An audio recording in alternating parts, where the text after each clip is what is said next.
Here at Leach Camper Sales in Lincoln, Nebraska. Just brought in this 2008 American Eagle. It's a 42E Cummins diesel, 500 horsepower.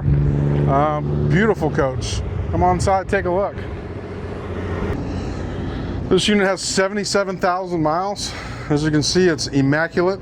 It's going to have the porcelain floors that are also heated, 2 recliner seats, dining table and chairs rather than a dinette booth. Plenty of storage in the unit.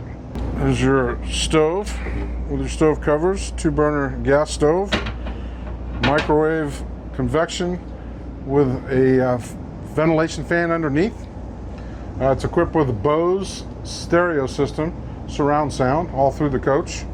Full-size residential fridge. Half bath here at the half of the coach.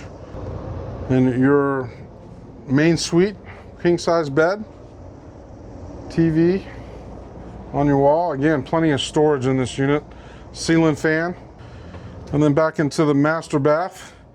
Big walk-in shower, glass enclosed. Plenty of closet space on either side.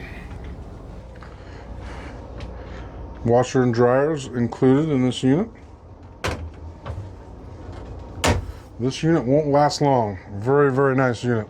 Come out and take a look. Call James at Leach Camper Sales. Have a great day.